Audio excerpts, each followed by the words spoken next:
I belong to the baddest girl at school Volume 1 review. One Piece books may have made a name for themselves publishing isekai series like The Rising of the Shield Hero and The New Gate, but outside of that, they are starting to redeem their selection into the other genres. Part of this move is the new series that belongs to the baddest girl at school, which I'm here to take a look at today. Our story follows Onoki, who has unfortunately been bullied or drunk out his life, and even now, having just started high school, things looks like it's not about to change. Right now he belongs to the top troublemaker of his school, Toramaru, but unbeknownst to Onoki, he's completely misunderstood the situation he is in. One day, Toramaru took Onoki aside and demanded that he becomes hers. Toramaru means for this to be a declaration of her feelings for him and now believes the two are dating. Meanwhile, Onoki sees himself as nothing but Toramaru's lucky and help and all by her waving around the wooden sword and being very imposing. Thanks to Toramaru's personality, the two constantly misunderstand another whenever Toramaru is unhappy, she comes off as mad to Onoki when he does something to cheer her up, and his mind prevents her killing him. She falls even more in love with him, which also leads to her giving off an even more than the aura. Thankfully, Toramaru's delinquent friend Yutaka has an understanding of what's really going on here, and tries to lead the two gently in the right direction. Aujin Toramaru's underling Matsuri will be just as happy if Onoki was out of the picture as she could have her boss all to herself. So I Belong to the Baddest Girl at School represents itself as a truly delightful romantic comedy, but some series will continue to use this misunderstanding for comedy effect with no signs of clearing it up. This one does begin to move away from it's a tiny bit within Volume 1.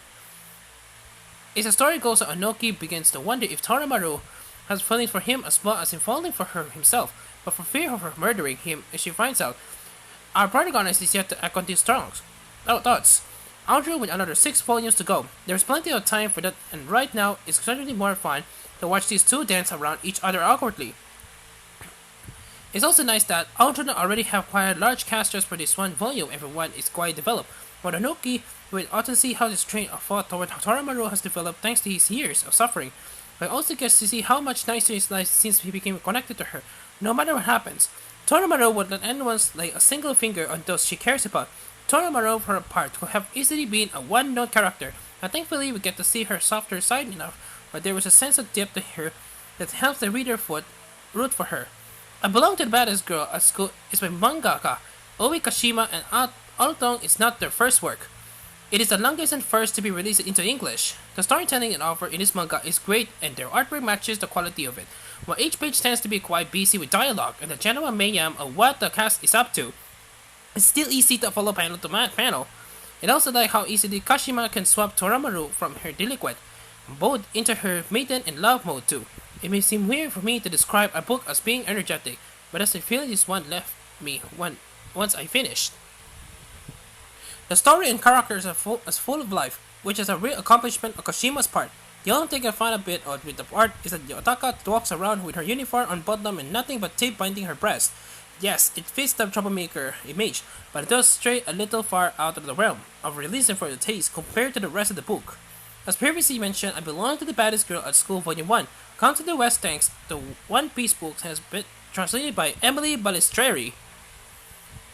In the past, I have been critical of releases by this publisher when it comes to translation since they often luxure, but thankfully this one is fantastic. Andrew with Balistreri behind it, he has been surprised if it wasn't. The dialogue flows well and it casts out distinctly different voices, but most importantly, the jokes land well. It's grandiose work for a very capable translator. That said, I am a bit more critical on the lettering, since there are no localization credits in the copy provided to us. I'm not sure who is responsible, but there are times where the text isn't quite century enough or could have done with being a bigger to fit the panel. There is also one instance where the word happiness is slapped across the word bubble rather than fitting even remotely inside, but I'm not entirely sure if this is a gag from the Japanese side or not. It's hard to know for sure without the original edition in front of me. I know this sounds like complaining, but it's not enough to ruin the experience by any stretch. I'm just a bit disappointed because I like this release so much and otherwise it is just needed a bit polish. As previously mentioned, this manga is complete at 7 volumes in Japan, and Volume 2 on the English release is scheduled for release in November. Overall, I Belong to the Baddest Girl at School is a must-have from rom-com fans. With a likable cast of characters and hilarious setup, this is sure to win the hearts of many looking for the next comedy fix and leave them wanting more. 9 over 10.